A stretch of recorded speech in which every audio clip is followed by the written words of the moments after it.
26 सितंबर 1985 की सुबह लंदन की एक शांत सड़क। लोग अपने अपने काम पर जा रहे थे। अचानक गोलियों की आवाज गूंजी। कुछ ही सेकंड में सब कुछ खत्म हो गया। एक भारतीय मूल के व्यक्ति की सरेआम हत्या कर दी गई। हमलावर बाइक पर आए और उतनी ही तेजी से गायब हो गए। वो कोई साधारण व्यक्ति नहीं था। उसका नाम था रविंद्र मात्रे। ये घटना केवल एक हत्या नहीं थी, ये एक संकेत था कि भारत और उसके दुश्मनों के बीच छाया में चल रहा खेल कितना खतरनाक हो चुका था। इसी दौर में भारत की खुफिया agency research and analysis wing ने ऐसे कई गुप्त मिशनों को अंजाम दिया जिनकी सच्चाई आज भी पूरी तरह सार्वजनिक नहीं है। उन्हीं मिशनों में से एक था भारत का सबसे साहसी और गुप्त ऑपरेशन, जिसने इतिहास में एक नाम दर्ज किया, रविंद्र कौशिक। राजस्थान के श्री गंगानगर का एक साधारण युवक रविंद्र कौशिक, वो रंगमंच का कलाकार था। 1973 में लखनऊ में आयोजित एक राष्ट्रीय नाट्य समारोह में उसने देशभक्ति से भरा एक नाटक प्रस्तुत किया। दर्शकों ने खूब तालियां बजाईं, लेकिन दर्शकों की भीड़ में कुछ लोग ऐसे भी थे जो सिर्फ अभिनय नहीं देख रहे थे, वे उसकी क्षमता को परख रहे थे। वे रॉ के अधिकारी थे। कुछ समय बाद रविंद्र को एक प्रस्ताव मिला देश की सेवा का, लेकिन यह सेवा खुली वर्दी में नहीं बल्कि अंधेरे में थी। उसे साफ शब्दों में बताया गया कि अगर वो ये रास्ता चुनता है तो उसे अपनी पहचान छोड़नी होगी, परिवार से दूरी, नाम का अंत और एक नई जिंदगी जो कभी उसकी अपनी नहीं होगी। उसने ये चुनौती स्वीकार कर ली। 1975 में उसे गुप्त प्रशिक्षण के लिए तैयार किया गया।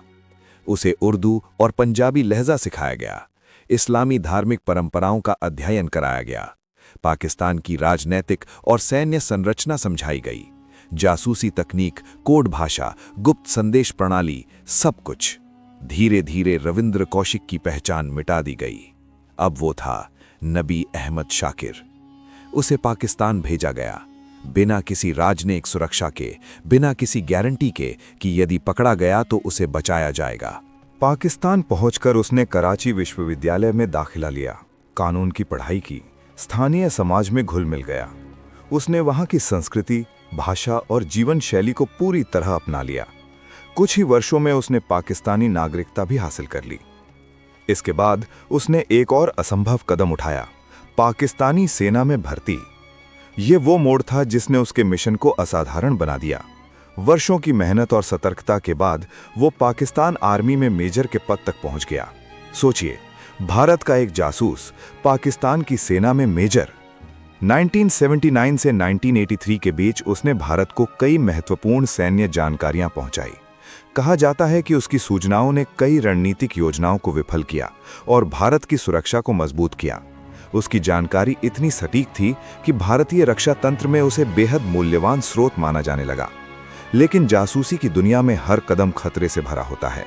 1983 में एक अन्य भारतीय एजेंट इनायत मसीहा पाकिस्तान में पकड़ा गया। पूछताछ और यातना के दौरान उसने कई नाम उजागर कर दिए। उन नामों में नबी अहमद शाकिर भी शामिल था। रविंद्र कौशिक को गिरफ्तार कर लिया गया।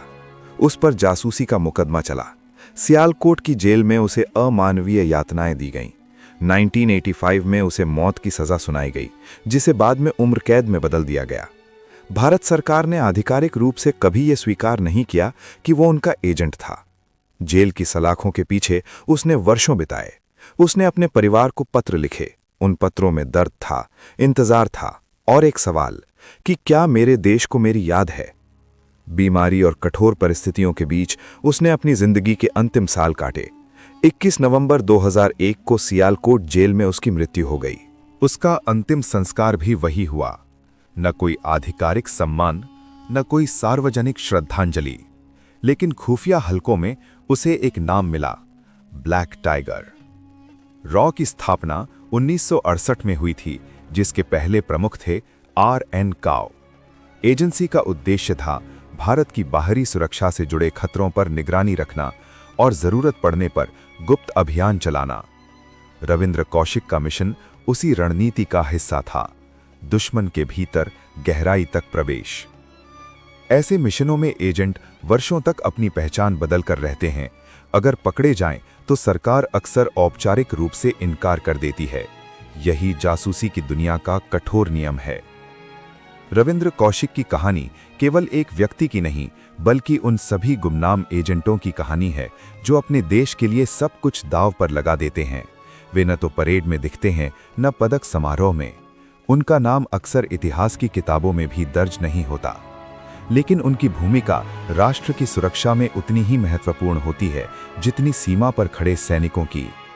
ये कहानी हमें याद दिलाती है कि देश की रक्षा सिर्फ खुले युद्धों से नहीं होती।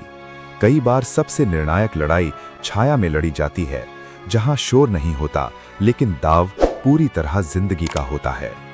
रविंद्र कौशिक एक ऐसा नाम जिसने अपनी पहचान खो दी, लेकिन इतिहास में अमर हो गया।